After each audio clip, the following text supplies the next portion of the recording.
Hai, salam sejahtera kepada Prof. Noria. Saya Siti Sarah binti Muhammad Said daripada Kumpulan 4. Saya dan kawan-kawan akan bentang tentang case study di mana kami memilih tempat di ladang Tenusu Desa Ketel, Kundasang Sabah. Pengenalan, menurut Puan Norazwi Jeffrey Dean, iaitu pekerja di ladang Tenusu tersebut sebagai customer service, beliau mengatakan bahawa ladang Tenusu Desa Ketel ini telah ditubuhkan pada tahun 1996 yang terdahulunya dinamakan sebagai Desa Dairy Farm, ladang Tenusu Desa Ketel Sendirian Berhad, dan kini merupakan salah satu peternakan susu di Malaysia di bawah Kementerian Negeri Sabah. Ladang peternakan ini mengeluarkan 900,000 liter susu setahun. Lembu-lembu di ladang ini ialah daripada jenis Holstein Friesian yang dikenali sebagai pengeluaran susu yang tinggi dan kualiti susu yang unggul. Tempat ini juga telah menghadkan pelancong untuk melawat, yaitu sebanyak 800 orang sahaja dalam 3 sesi dalam sehari. Itu objektif kajian.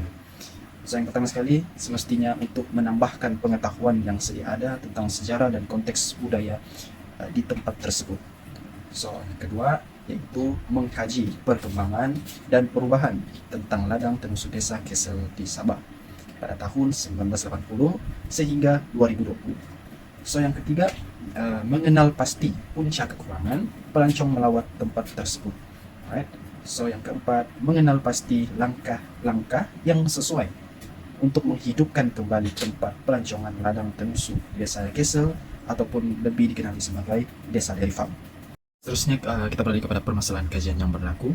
So, basically Desa Dairy Farm ini tidak memberi impak yang sangat ketara kepada kerugian sekiranya pengurangan pelancong pada tahun tersebut. Akan tetapi dari segi pemasaran atau penghasilan susu yang mereka keluarkan, yang mereka pasarkan, dapat menampung kerugian sekiranya berlaku kerugian dari segi kekurangan pelancong ke ladang Tenusu ataupun Desa Dairy Farm tersebut. So, apa yang kita boleh tekankan dalam permasalahan kajian bagi Desa Dairy Farm ini ialah kurangnya promosi. Yang kita tahu bahawa mempromosikan sesuatu tempat seperti melalui media sosial sangat penting. Lagi-lagi media sosial yang trending ataupun yang mengikut keadaan semasa, yaitu Facebook, Instagram, Twitter dan sebagainya, yang sentiasa menjadi tarikan ataupun menjadi muran hangat di media sosial yang perlu kita perbanyakkan ataupun dipertingkatkan lagi.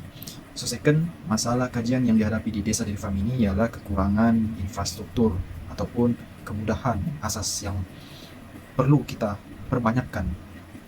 Kerana contohnya seperti surau, tandas ataupun tempat-tempat pemprosesan lembu yang boleh menjadikan tempat tersebut menjadi tempat yang berkualiti dari segi infrastruktur yang lengkap, kemudahan yang serba lengkap yang ada, yang banyak, yang menyebabkan semua pelancong asing tertarik untuk melawat ataupun berkunjung ke tempat Desa Dairy Farm tersebut.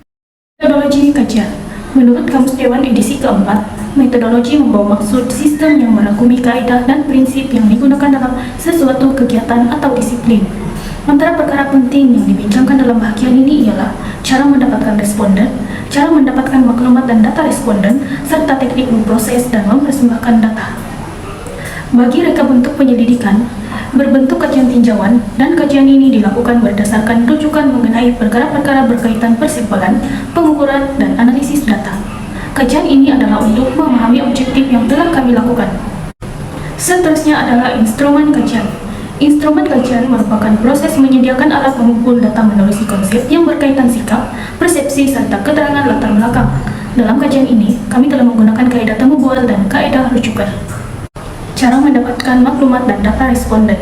Cara yang kami telah gunakan adalah melalui kaidah temu bual, pemerhatian, dan kepustakaan. Bagi teknik memproses dan mempersembahkan data pula, kami telah gunakan kaidah deskriptif dan kuantitatif dalam penganalisisan data. Bagi mendapatkan maklumat dan data responden, beberapa cara telah kami gunakan seperti kaidah temu bual. Kaidah temu bual adalah untuk mengenal pasti kebenaran melalui temu bual secara bersemuka. Kaidah temu bual bersemuka digunakan dalam kajian ini untuk mendapat kebenaran tentang kajian yang akan dilakukan di ladang Tenusu Desa Ketel, Kundasang Sabah. Seterusnya, cara yang kedua yaitu pemerhatian. Kaidah pemerhatian merupakan kaidah yang terawal dalam penyelidikan. Kaedah ini bertujuan untuk memahami dan mengetahui situasi lapangan kajian. Pengkaji akan mengkaji sendiri ladang telusur Desa Ketel Kundasang Sabah semasa melakukan tinjauan. Cara yang terakhir ialah kepustakaan.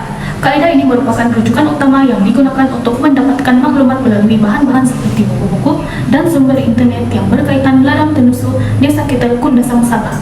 Seterusnya, analisis data. Pengkaji telah menggunakan kaedah temu bual iaitu kualitatif dengan menemu bual seramai 5 orang informan.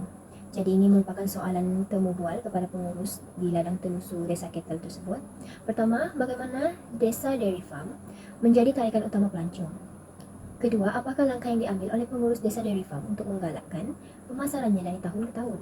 Ketiga, pernahkah Desa Dairy Farm mengalami kejatuhan sepanjang menjalankan operasi? Dan keempat, apakah cabaran yang mengganggu Anda daripada beroperasi dari aspek pelancongan? Dan berikut merupakan jawapan-jawapan daripada informan pertama kami, iaitu Puan Norazwi Jeffrey merupakan pekerja di ladang telusur Desa Ketel yang memegang jawatan sebagai penyedia perkhidmatan pelanggan, Customer Service Supervisor. Beliau mengatakan bahawa tarikan pelancong mula meningkat sejak tahun 2012, iaitu pengunjung yang telah datang melawat dan memuat naik gambar serta video mengenai tempat tersebut sehingga mendapat sambutan ramai dari pengunjung tempatan dan luar negara. Ketiga, jawapan daripada soalan nombor 2, beliau mengatakan perkembangan dia daripada menambah baik infrastruktur di tempat tersebut untuk menambah keselesaan pengunjung dan aktiviti yang boleh dilakukan oleh pengunjung. Yang keempat, beliau mengatakan sewaktu gempa bumi berlaku pada tahun 2015, tempat ini hanya ditutup dalam masa sebulan bagi pengunjung. Itu dari sektor pelancongan lah. Tapi beliau juga mengatakan bahawa proses penjualan susu ketika itu tetap berjalan seperti biasa. Dan kelima, cabaran mereka adalah pada berlakunya gempa bumi pada tahun 2015 dan era COVID-19. Namun begitu, beliau juga mengatakan bahawa berikut bukanlah cabaran yang besar bagi mereka kerana mereka masih boleh beroperasi melalui penjualan susu lembu dan diedarkan di setiap supermarket Sabah dan Sarawak. Okey, ini adalah soalan kepada pengunjung di ladang telusur Desa Dairy Farm, Desa Ketel. Soalan pertama kami adalah, pada pandangan anda, mengapakah ladang telusur Desa Ketel menjadi tujuan utama pelancong apabila berkunjung ke sini? Dan kami mendapat jawapan daripada informan kedua, iaitu Haji Abdul Qadir merupakan pelawat dari Melaka yang berumur 53 tahun. Beliau mengatakan bahawa sebagai pengunjung, beliau sangat tertarik dengan cara pengurus dalam menarik perhatian pelancong. Selain pengurus itu membangunkan ladang lembu seperti ladang berada di Eropah dan lembu-lembu yang diimport dari Eropah, pengurus juga menunjukkan kepada pengunjung cara pemprosesan susu dan pelbagai aktiviti dapat dilakukan oleh pengunjung di tempat ini. Dan jawapan informan ketiga kami, iaitu Muhammad Zafil Ilham, pelawat dari Selangor yang berumur 32 tahun. Beliau mengatakan bahawa beliau adalah pengunjung dari luar, iaitu luar negeri, dan membuat semakan internet terlebih dahulu sebelum berkunjung ke ladang telusur Desa Ketel ni. Jadi, tambahan lagi, beliau tertarik dengan tempat ini kerana dapat melihat Gunung Kinabalu dan pemandangan seperti berada di luar negara. Jawapan informan keempat kami, iaitu Muhammad Khairul, pelawat dari Johor Bahru, berumur 35 tahun, mengatakan bahawa tarikan pelancong datang ke tempat ini disebabkan oleh susu dairy farm dan tempatnya yang menarik. Beliau berpandangan bahawa susu dairy farm ini tidak ada di Semenanjung dan beliau bersama keluarga datang berkunjung ke tempat tersebut ingin merasakan suasana yang baru dengan melihat pemandangan Gunung Kinabalu. Jawapan informan kelima kami, iaitu Kal Ashraf, pelawat dari Sabah yang berumur 29 tahun, mengatakan bahawa tempat ini strategik kerana selain dapat melihat pemandangan Gunung Kinabalu, pengunjung juga dapat menambah ilmu pengetahuan mengenai pemprosesan susu dan dapat merasakan susu tanpa bahan pengawet. Soalan kedua kami kepada pengunjung, iaitu apakah peranan kita sebagai masyarakat Malaysia dalam mengekalkan tempat warisan kita seperti Desa Ketel agar dapat diakses oleh pengunjung luar dan pengunjung tempatan? Jawapan informan kedua kami, iaitu Haji Abdul Qadir, dia mengatakan bahawa melalui cara mempromosi tempat warisan ini dapat menarik pengunjung luar dan pengunjung tempatan untuk berkunjung. Beliau juga berpendapat bahawa mempromosi melalui media sosial, syarikat pelancongan dan syarikat penerbangan serta travel agent dapat menarik pelancong ke tempat ini. Jawapan informan ketiga kami, Muhammad Zafil Ilham, mengatakan bahawa pengurus dan pelancong hendaklah menjaga kebersihan serta kelestarian tempat tersebut. Ini kerana kebersihan menjadi tarikan utama pelancong luar dan tempatan. Beliau juga berpendapat bahawa sekiranya kebersihan dan infrastruktur di kawasan ini tidak dijaga, dan di baik puli akan mengakibatkan maklum balas yang negatif dari pihak pengunjung. Jawaban informan keempat, Muhammad Khairul, beliau mengatakan bahwa sebagai masyarakat yang telah berkunjung ke ladang tenusu desa Ketel ini, hendaklah menyebarkan pelbagai maklumat dan keistimewaan yang ada di kawasan ini agar orang lain yang tidak pernah berkunjung dapat mengetahui keistimewaan di kawasan tersebut. Jawaban informan kelima, Karl Ashraf, mengatakan bahwa kolaborasi antara pihak kerajaan dan pihak swasta sangat penting untuk menjaga ladang tenusu desa Ketel. Ini termasuk dalam hal penyelenggaraan, ini termasuk dalam hal pembiayaan, pengelolaan, dan promosi tempat tersebut. Seterusnya saya akan membentangkan 6.0 perbincangan, keputusan, dan penemuan. 6.1 menambahkan pengetahuan tentang sejarah dan konteks budaya tempat tersebut. Yang pertama, ladang ini berlokasi di Kundasang Sabah, sebuah kawasan yang kaya dengan kepelbagaian alam dan warisan budaya. Sejarah ladang ini bermula pada tahun 1996 apabila ia ditubuhkan sebagai desa dairy farm. Negeri Sabah yang kaya dengan kepelbagaian etnik menawarkan pengalaman budaya yang unik kepada pengunjung. Melalui ladang ini, pengunjung dapat melihat bagaimana masyarakat tempatan Sabah menguruskan ladang tenusu dan terlibat dalam kegiatan harian peternakan. Selain itu, kehadiran ladang ini juga memberi peluang kepada masyarakat tempatan untuk mengekspresikan warisan dan budaya mereka kepada dunia. Yang keempat, dengan memahami sejarah dan konteks budaya desa dairy farm, pengunjung dapat menghargai lebih dalam pengalaman mereka di ladang ini. Ia bukan sekadar destinasi pelancong biasa, tetapi juga sebuah tempat yang merangkumi warisan, budaya, dan keunikan Sabah. Seterusnya 6.2 mengkaji perkembangan dan perubahan tempat ladang tenusu desa Ketel di Sabah dari tahun 1980 hingga tahun 2000. Ladang ini dibina pada tahun 1980 dan tapak itu hanyalah tanah yang luas yang dipenuhi dengan hutan belantara.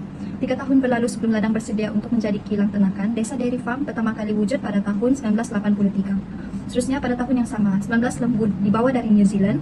Ladang ini berada di Mesilau Kundasang dan Ranau pada ketinggian 5.000 kaki dari paras laut. Ladang 1 dan 2 mempunyai luasan 315.75 ekar.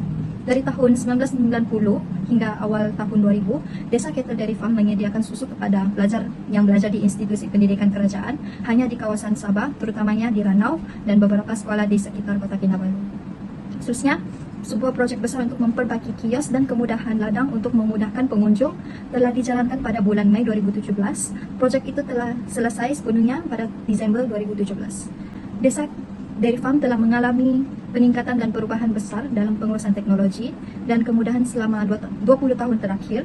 Ia telah berkembang menjadi pusat pelancongan utama di Sabah, menawarkan pelbagai aktiviti dan pengalaman kepada pelawat dalam dan juga di luar negara. Seterusnya 6.3 mengenal pasti punca kekurangan pelancong melawat tempat pelancongan di ladang tenusu desa Ketel Kundasang Sabah. Untuk faktor dalaman, yang pertama, ketidakselesa kepada kemudahan seperti kekurangan tempat duduk yang mencukupi. Khususnya yang kedua, kekurangan variasi atau kurangnya kepelbagaian dalam aktiviti yang ditawarkan juga dapat mempengaruhi minat pelancong yang mungkin menyebabkan mereka merasa kusang terdorong untuk menghabiskan waktu yang lebih lama di ladang itu. Khususnya untuk faktor luaran, terdapat 3, yaitu yang pertama kemudahan pengangkutan, seterusnya yang kedua ketidakpastian cuaca juga boleh memberi kesan kepada kehadiran pelancong di desa dairy farm. Seterusnya yang ketiga, kekurangan promosi dan kesadaran tentang desa dairy farm. Hal ini karena memandangkan Sabah mempunyai tempat pelancongan lain yang lebih terkenal atau lebih dikenali oleh orang ramai, mungkin tidak mengetahui tentang keunikan dan tarikan ladang tenusu ini. Seterusnya 6.4 mengenal pasti langkah yang sesuai untuk menghidupkan kembali tempat pelancongan, yaitu di desa dairy farm Kundasang Sabah. Yang pertama, memastikan jumlah tempat duduk yang mencukupi untuk pelancong, menjaga kemudahan seperti tandas dan tempat rehat, serta meningkatkan kualiti perkhidmatan pelanggan untuk memastikan pengunjung merasa selesa dan dihargai. Yang kedua, daya tarikan tambahan boleh datang daripada menyediakan aktiviti menarik seperti lawatan ke peternakan, sesi pemerhatian lembu, atau pengalaman pertanian. Seterusnya, meningkatkan kesadaran tentang desa dairy farm sebagai destinasi pelancongan yang menarik ialah usaha pemasaran yang berkesan. Ladang ini boleh menarik lebih ramai pelanggan melalui pendekatan pemasaran yang berpusatkan cerita ladang yang unik, menggunakan media sosial dan kerjasama dengan agensi pelancongan tempatan dan antarabangsa. Seterusnya, peningkatan dalam aspek akses ke ladang juga memberikan komponen yang penting dalam meningkatkan pelancongan. Pelancong akan lebih mudah sampai ke ladang jika jalan raya dipertingkatkan dan pengangkutan awam tersedia. Dengan cara ini, ladang menjadi lebih mudah untuk diakses oleh pengunjung.